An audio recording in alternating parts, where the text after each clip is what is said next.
आज intermediate class में complex sentence का सेकंड पार्ट शुरू होने जा रहा है। बच्चों ध्यान से सुनना और समझना। व्हाय का प्रयोग, इसका प्रयोग कारण के लिए किया जाता है। जब वाक्य में रीजन शब्द दिया हो तो रीजन के बाद ही व्हाय को जोड़ा जाता है। एग्जाम्पल है I do not know the reason the child is weeping. तो देखो रीजन शब्द बेटा आया तो इसलिए रीजन के बाद व्हाई से जोड़ दिया गया। फिर है व्हाट, इसका प्रयोग किसी के बारे में जानने के लिए किया जाता है। एग्जाम्पल है his father is a business man I do not know. तो I do not know what his father is. Complex sentence कभी भी इंट्रोगेटिव नहीं बनाई जाती, इसलिए यहाँ पर इज जो है बाद में दिया गया है। I told you that yesterday you must rely on it. तो you must rely on it what I told you yesterday. अगला एग्जाम्पल इफ़ या वेदर, इसका प्रयोग कंडीशन के लिए किया जाता है, कि या क्या के लिए। He may be innocent I do not know. तो I do not know if he may be innocent और I do not know whether he may be innocent. अगला पार्ट है एडवर्ब क्लॉज। जिन वाक्यों को एडवर्बियल कंजक्शन का प्रयोग करके जोड़ा जाता है उन्हें एडवर्ब क्लॉज कहते हैं। एज सून एज का प्रयोग, जब वाक्य में समय दिया होता है तो ज्यों ही या जैसे ही के लिए इसका प्रयोग किया जाता है और मध्य में कामा का प्रयोग किया जाता है। It started rain full stop I reached home. तो as soon as it started rain I reached home. After, जब दूसरे वाक्य में हैड दिया होता है तो बीच में आफ्टर का प्रयोग किया जाता है। The patient died the doctor had come. The patient died after the doctor had come.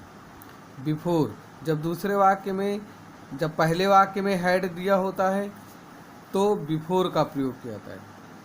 The sun had risen the patient came from the hospital. अब देखिए यहाँ पर हैड पहले वाक्य में है इसलिए हम वाक्य को बिफोर से जोड़ देंगे। लेस्ट, इसका प्रयोग कहीं ऐसा न हो कि के अर्थ में किया जाता है। Walk carefully you should fall. अब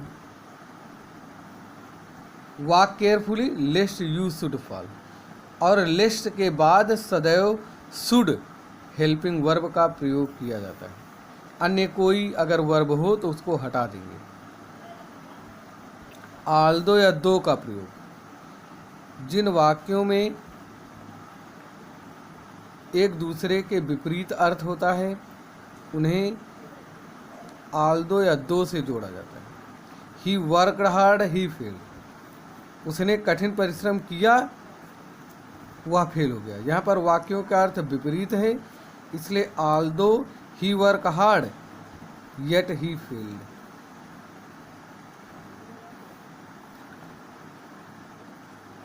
America fought against corona she is unable to control this epidemic.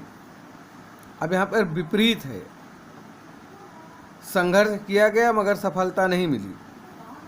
तो दो America fought against corona comma she is unable to control this epidemic. Unless या अनटिल, जब वाक्यों का अर्थ नकारात्मक होता है तो जब तक नहीं या तब तक नहीं के लिए अनलेस या अनटिल का प्रयोग किया जाता है। You do not work hard you will not पास। तो देखिए दोनों वाक्य नकारात्मक हैं इसलिए प्रथम वाक्य से डू नॉट को हटा दिया और अनलेस प्रारंभ में लगा दिया।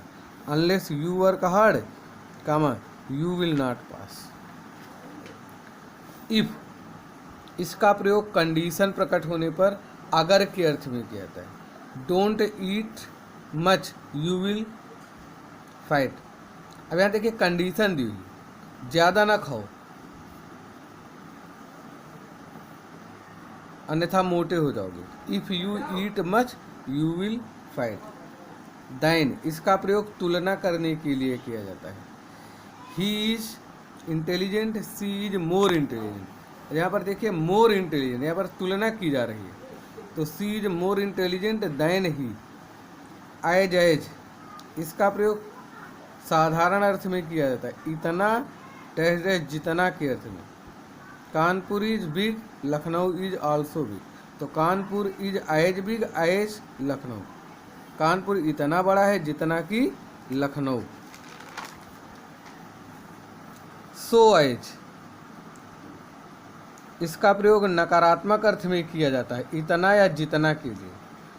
Sachin Tendulkar is great, Sehwag is not equally great.